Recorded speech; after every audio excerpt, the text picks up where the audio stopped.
ఆంధ్రప్రదేశ్లో జగన్మోహన్ రెడ్డి ముఖ్యమంత్రి అవ్వడానికి కష్టపడిన వాళ్ళలో ప్రప్రథమంగా ఉండే ఒక టాప్ 5 లిస్ట్లో వైఎస్ విజయమ్మ డెఫినెట్గా ఉంటారు. ఎందుకంటే జగన్మోహన్ రెడ్డి లాంటి వ్యక్తి కాంగ్రెస్ పార్టీ లాంటి 120 సంవత్సరాల చరిత్ర కలిగిన పార్టీని ఎదిరించే టైంలో జగన్ వెంట నిలబడింది కన్న తల్లి. అందులో ఎటువంటి ప్రశ్న లేదు. కన్న తల్లితో పాటు షర్మిల నిలబడ్డారు, భారతి నిలబడ్డారు, బ్రదర్ అనిల్ నిలబడ్డారు, వీళ్ళందరూ కూడా నిలబడ్డారు. అయితే వైఎస్ విజయమ్మ ముఖం చూసే ఎన్నోసార్లు జనాలు వైఎస్ఆర్ పార్టీని నిలబెట్టుకున్నారు, వైఎస్ఆర్సీపీని నిలబెట్టుకున్నారు అనడంలో ఎటువంటి సందేహం లేదు. ఎప్పుడైతే జగన్మోహన్ రెడ్డి కొన్ని కేసులు, అక్రమాస్తుల కేసుల విషయంలో జైల్లో ఉన్నారో ఆ టైంలో పార్టీని నిలబెట్టిన వాళ్ళలో క్రూషియల్ వ్యక్తి విజయమ్మ, అట్లాగే వైఎస్ షర్మిల. సో విజయమ్మ ఎప్పుడైతే జగన్మోహన్ రెడ్డి సీఎం అయ్యారో ఆ క్రెడిట్ మొత్తాన్ని జేబులో వేసుకుని ఆమె 100% రాజమాతగా హ్యాపీగా ఏపీలో ఉండొచ్చు. తన కొడుకే ముఖ్యమంత్రిగా ఉన్నటువంటి రాష్ట్రంలో ఆమె హ్యాపీగా దర్జాగా ఏ పదవైనా తీసుకోవచ్చు, పదవక్కర్లేదంటే ఒక రాజమాతలాగా ఆమె బతికే పరిస్థితుంది. కానీ అది కూడా ఆమె వద్దనుకుని తన బిడ్డలిద్దరికీ వచ్చినటువంటి మనస్పర్ధల్లో తన కూతురుతోనే నిలబడ్డారు, తన అల్లుడితోనే నిలబడ్డారు, తన కొడుకుతో కంటే కోడలతో కంటే కూడా. ఆ నిర్ణయాన్ని తీసుకుని తెలంగాణలో పార్టీ పెట్టినటువంటి వైఎస్ షర్మిలకి తన సంపూర్ణ మద్దతు ఇచ్చి తన కొడుకైనటువంటి జగన్మోహన్ రెడ్డి పెట్టిన వైసీపీకి ఆమె గౌరవ అధ్యక్షురాలుగా ఉన్న ఆ పదవి కూడా రాజీనామా చేసి తెలంగాణలో వైఎస్ఆర్టీపీ పెట్టిన షర్మిలతోనే నిలబడ్డారు. షర్మిల పాదయాత్ర చేస్తే సపోర్ట్ ఇచ్చారు. తెలంగాణలో ఉన్న వైఎస్ఆర్ సపోర్టర్లు అందరూ, వైఎస్ఆర్ని గుర్తు తెచ్చుకునే ప్రతి ఒక్కరూ, వైఎస్ఆర్ పాలన మళ్ళీ కావాలనుకునే ప్రతి ఒక్కరూ వైఎస్ షర్మిలకే ఓటేయాలి అని ఆమె పదే పదే పదే ప్రజల్ని కోరినటువంటి సందర్భం కూడా ఉంది. సో కొడుకు ఎంత గొప్ప పొజిషన్లో ఉన్నా సరే కూతురు ఆయనతో కంపేర్ చేసుకుంటే సీఎం పొజిషన్ కదా, సో దాంతో కంపేర్ చేసుకుంటే ఏదైనా చిన్న పొజిషనే.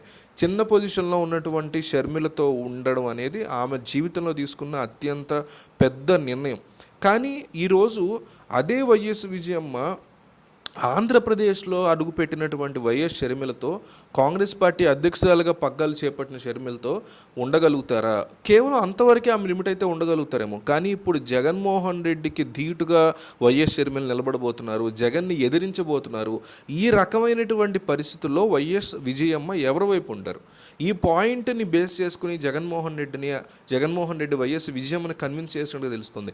రీసెంట్గా షర్మిల తెలంగాణలో ఉన్నటువంటి తన వైఎస్ఆర్టీపీని ఢిల్లీకి వెళ్ళి కాంగ్రెస్లో నిమజ్జనం చేసి, మెర్జింగ్ అంటే విలీనం కంటే నిమజ్జనమే అనాలి.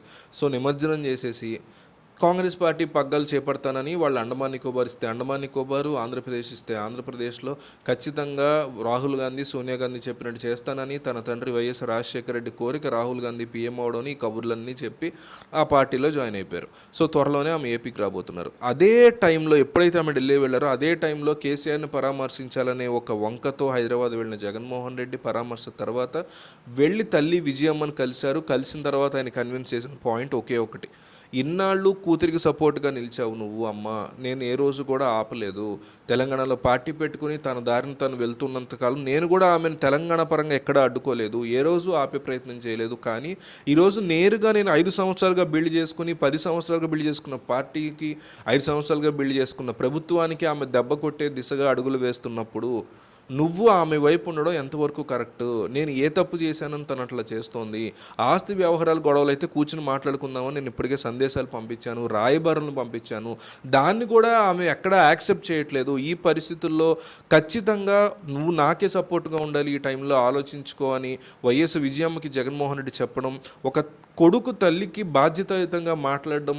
అలాగే విజయమ్మ కూడా ఏ రోజు కూడా ఇద్దరి మధ్య గొడవ రావాలని ఏ తల్లి కోరుకోదు. సో అయినా కానీ గొడవ జరగకూడదు విజయమ్మ కోరుకోబట్టి ఆమె తెలంగాణలో పెడతానన్న యాక్సెప్ట్ చేయగలిగారు. కానీ ఈరోజు ఏపీకి వచ్చి జగన్ ఎదిరిస్తానని ఆమె చెప్తే దాన్ని వైఎస్ విజయమ్మ ఎట్టి పరిస్థితుల్లో యాక్సెప్ట్ చేసేటువంటి పరిస్థితి లేదు. దీన్ని జగన్మోహన్ రెడ్డి తనకి కావాల్సి వచ్చినట్టుగా కన్విన్స్ చేసుకున్నారని విజయమ్మకి విషయాలు నిజాలు చెప్పి వైసీపీలోకి ఆమె వచ్చినా రాకపోయినా, జాయిన్ అయినా అవ్వకపోయినా, రానున్న ఎన్నికల్లో జగన్ని గెలిపించండి అని అడిగినా అడగకపోయినా షర్మిలకు మాత్రం సపోర్ట్గా ఉండడం కరెక్ట్ కాదు నువ్వు అనే విషయాన్ని ఆమెకి క్లియర్ కట్గా వివరించినట్టుగా చెప్తుంది. ఏ రకమైనటువంటి సొంత తల్లి కాబట్టి, కన్న తల్లి కాబట్టి వార్నింగ్ లాంటివి ఉండవు ఆబ్వియస్లీ. సో వివరించి కన్విన్స్ చేసి ఎందువల్ల నేను ఇట్లా ఫీల్ అవుతున్నా అనేది ఆయన వివరంగా ఆమెకి మొత్తం డీటెయిల్డ్గా ఎక్స్ప్లెయిన్ చేసినట్టుగా తెలుస్తోంది.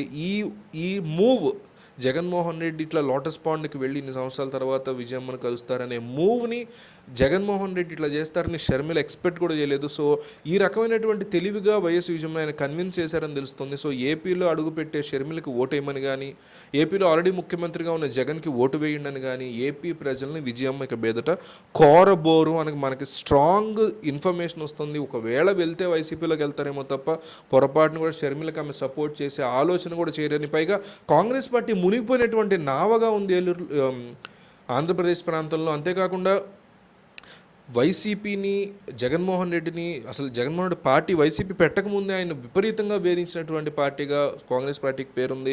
వైఎస్ రాజశేఖర రెడ్డి ఆయన మరణం తర్వాత సిబిఐ అఫిడవిట్లో ముద్దాయిగా చేసినటువంటి ఘనత కూడా వైసీపీ కాంగ్రెస్ పార్టీకే చెందుతుంది. సో ఈ రకమైన ఫీలింగ్స్తో ఉన్న విజయమ్మ ఇది అసాధ్యం అనేటువంటి అంశాన్ని తేల్చి చెప్పినట్టుగా తెలుస్తుంది.